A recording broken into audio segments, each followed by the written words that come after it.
If you're using a lot of AA batteries in your devices, you're going to want to check this out. Today's video is an introduction and first look at the XTAR 1.5V lithium-ion batteries and the L8 Charger. I did not purchase this product, it was provided at no cost as a review item. The 8-slot smart charger is designed for rechargeable 1.5V and 1.2V AA and AAA batteries, making it versatile for different battery types. It allows for mixed charging of both 1.5V lithium-ion and 1.2V nickel metal hydride AA and AAA batteries simultaneously, which is convenient for users who have a variety of rechargeable batteries. Charging 8 batteries at half an amp each using a QC 3.0 18-watt adapter significantly reduces the charging time, making it much faster than many other chargers. The automatic cutoff function when the batteries are fully charged helps to prevent overcharging and extends the lifespan of the batteries. Also, the charger can revive over-discharged batteries, ensuring you get the most out of your rechargeable batteries. The hollow-out design in the middle of the charger not only makes it easy to remove the batteries, but it also enhances heat dissipation, which is crucial for safety and efficiency. With 6 built-in protections, the charger ensures safe charging, protecting against issues like overcharging and overheating. The charger is particularly useful in a wide range of devices such as cameras, RC cars, toys, gaming controllers, and for me, electronics, Arduino, Raspberry Pi, stuff like that. There are a number of advantages to using lithium-ion batteries over the 1.2V nickel metal hydride or even the nickel cadmium rechargeable batteries. The 1.5V lithium-ion batteries can maintain a more stable voltage over a long period of time. And another advantage would be that lithium-ion batteries typically offer a longer lifespan and more recharge cycles than other types of rechargeable batteries, and that makes them more cost-effective over time. Lithium-ion batteries are also lighter than traditional rechargeable batteries, and this makes it ideal for portable devices where weight is a factor. These batteries also support faster charge times, which is nice because it reduces downtime for devices. Lithium-ion batteries usually have a higher energy density, which provides more power, and this is great for those high-drain devices like digital cameras and flashlights. Lithium-ion batteries also have a lower self-discharge rate compared to the older batteries, and this is great because it makes them more reliable for infrequently used devices. Johnny 5, what is the temperature? The temperature is 72.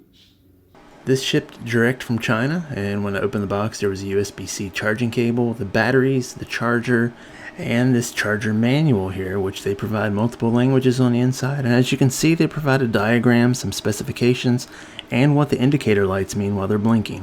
When I opened the box, all 8 lithium-ion batteries were in the charger with this plastic strip along the top here. Just remove the plastic strip when you're ready to use it.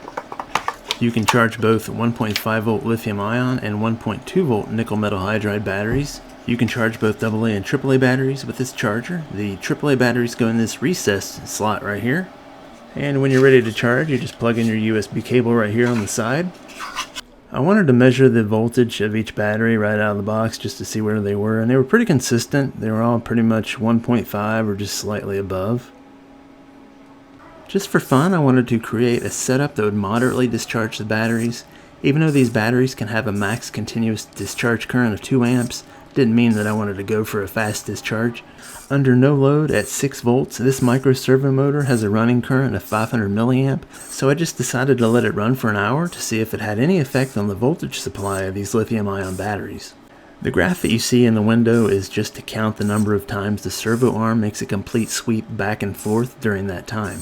One upgrade with these batteries is that with low voltage detection, the voltage will drop to 1.1 volts and give you a low battery warning to avoid shutoff of your device. This micro servo made 1700 complete sweeping motions over the course of an hour, and after that I removed the lithium-ion batteries from the battery pack to check the voltage with a multimeter. It's no surprise that the voltage remains largely unchanged after an hour using the micro servo motor. This graph shows that the lithium-ion battery has constant output all the way up to the point of low voltage detection. Now we're going to place the batteries in the charger and attach this QC 3.0 fast charging adapter. Once you've plugged in your charger, you're going to see these LED charging indicators. The flashing green light means it's reviving or charging, and if you see a solid green light, that means it's fully charged. And of course, when you use this charger, you can mix the 1.2V nickel metal hydride batteries with the 1.5V lithium-ion batteries. I've noticed some other people online have used some of the older chargers, like this one right here for the Amazon Kindle. While this may work, you may want to check to make sure that it doesn't overheat. Your best choice for a charging adapter may be the QC 3.0.